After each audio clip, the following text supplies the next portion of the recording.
problemas econômicos na China estão se multiplicando e não há opção fácil para o Xi Jinping, né? Cara, a China, né? Eu acho engraçado isso, né? Que as matérias são alarde, né? A China é uma economia de 18 trilhões de dólares, né? Pô, é enorme aquilo. É muito grande essa economia da China. E a previsão no início do ano, segundo fonte oficial do próprio governo chinês, era de uma perspectiva de crescimento de 5%. O Banco Mundial achou que a China estava errada. Falou, não, vocês, volta pós-pandemia, vocês vão estar retornando, vocês devem fechar o ano em 6,4. Já recuaram para 6 ou 5,5, já estão caindo. E a China deve fechar entre 5 e 5,5, de fato. Ou seja, o governo chinês estava correto. Só que ainda assim, que tem uma retração versus anos anteriores, ali que estava beirando 8%. Cara, ainda é um crescimento enorme, cara. Não é 5% de nada, é 5% de muita coisa. A China continua crescendo.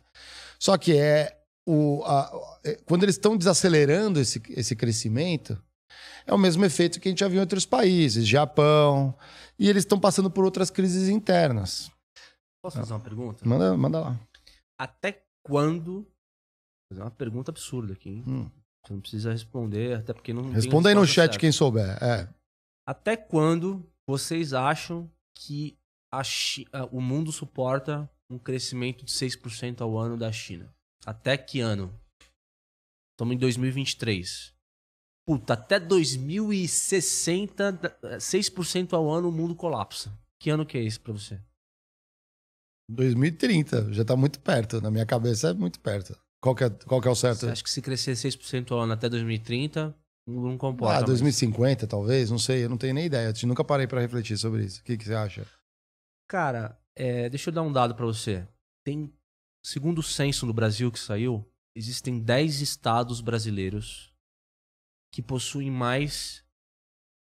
Antes de dar esse dado, quem que é o maior exportador do Brasil? O parceiro comercial? O Brasil é um dos principais. Não, o exportador é os Estados Unidos. Não. O Brasil exporta mais pra quem? O maior parceiro do Brasil é a China. A China. Porque o comprador, né? Perfeito, comprador. Existem 10 estados brasileiros que existem mais cabeça de gado do que de gente. 10 estados. Se eu não me engano, Rondônia tem 18 milhões de cabeça de gado e 1.200.000 pessoas. Então, assim, é óbvio que esse tipo de coisa sugere que a maioria das exportações de alimento que saem do Brasil vão para a China. E se a China para de crescer, a gente, teoricamente, tá fudido. No modelo atual, concordo. No modelo atual. Outra coisa que é gritante é como é que eu tenho... e aí o Netão também, no episódio do Netão, ele falou bem. Netão como é que eu tenho um estado que tem 18 milhões de cabeça de gado e 1,2 milhões de pessoas que possui o preço da carne como tem hoje no Brasil e o pouco acesso do consumidor à carne que a gente tem no Brasil hoje. A situação difícil do povo brasileiro no consumo de carne hoje. Carne tá cara. Aí você vem, puta, é commodity, é dolarizado. Por quê? Oferta e procura, mercado internacional. Isso aí. Se o chinês pagar mais, o preço sobe. E, cara, a gente só... Quem produz, quem vende a carne, vai querer vender para quem paga mais, né? Então a gente vive hoje o absurdo de ter alguém que paga mais no mercado internacional.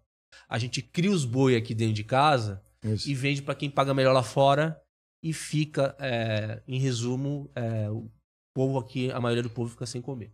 A gente precisa até chamar o Arthur Toledo aqui, já veio no programa, no Critiquei.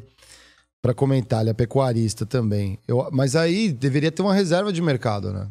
Que é assim que o governo deveria controlar. Né? Cara, assim, ó, de novo, eu não sou especialista. Tá? Que é assim que faz em outras commodities. Por exemplo, milho, soja é pouco, mas milho, trigo, você tem reserva de mercado. Trigo é praticamente consumido tudo aqui. Nosso trigo não é... Não sei se tem reserva de mercado para carne, não, mas para milho tem, né? Voltando um pouco o ponto para a China, hoje, ela virou um grande hub de pessoas. Porque, cara, a China tem a maior população do mundo e o maior ritmo de crescimento.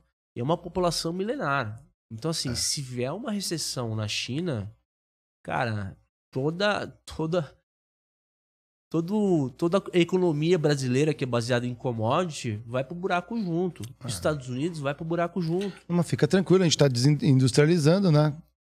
A gente tá industrializando o país, não estamos? Não, é só esse outro ponto, né? Assim, como é que a economia brasileira ela aprendeu a ser refém de outros países, como a China e os Estados Unidos, nessa toada de produção de alimentos. Porque o que acontece? A produção de alimentos ela remete à agricultura, à agropecuária. E a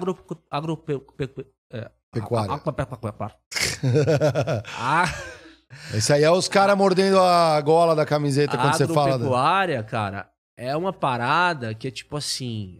o Brasil tem a maior tecnologia e a maior produtividade e eficiência hoje do mundo na produção de alimentos, né? Só que se você der uma olhada nas tecnologias que hoje são empregadas no agronegócio, se você vê ali por ramo de atividade, é o setor que menos emprega gente. Porque é muito mecanizado, tem muita tecnologia, cara, e a produtividade é gigantesca. É só escoar. Você escoa, puta, tem um modal ali que já joga pro porto e tal. Você não tem muito trabalhador braçal hoje na agricultura ali fazendo acontecer. E que bom até, dependendo, né? Mas poderia ter mais indústria... Diferentemente da indústria. Não, mas é que não tem um processo verticalizado em todas as frentes. Então você pega, por exemplo, a soja, ela é escoada, né? Ali você pega um estado ali, Mato Grosso do Sul, escoa aquilo através do Paraná. O Paraná também tem muita soja. Vai ali pro porto, vai embora e volta. Parte dessa soja é manufaturada, vira ração. Foi beneficiada fora do país, era só botar uma indústria dentro. Sim. É um desperdício de energia até, né? Por quê? Porque é mais cômodo. Uhum. Não tem interesse, na verdade, em desenvolver nada. Uhum. É muito cômodo também, né? E aí a gente não tem uma... Só que quem arrisca, esse tipo de investimento é de risco. Ninguém chega e fala assim, cara, vou botar aqui uma usina de álcool, de sucrocoleira, né? Álcool, açúcar aqui do nada. Tem que ter um estudo de mercado, para onde vai escoar e tudo mais. Ninguém faz uma indústria do nada ali, fazer farelo de soja ali, ração animal, fazer alguma coisa. É um risco.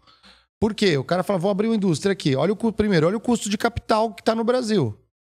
Que incentivo a industrialização a gente tem? Os juros, estourando, 13%. Já não vale a pena. O cara vira um rentista. Aí depois que para startar a operação, ele tem que escolher. Aí os interesses são os maiores. Você tem de um lado a pressão da cidade, aquela disputa, onde você instala a sua fábrica, a área, terreno, pressão ambiental, e tem que ter, imagino, não é solto, mas vai existir alguma pressão ambiental. As licenças de operação, instalação e operação, os impostos que essa indústria vai recolher, e os créditos, os benefícios fiscais, se houverem. A contratação de mão de obra e treinamento dela. Nossa mão de obra aqui, não tá legal, já tem um problema de base, né, que vem lá, de educação básica.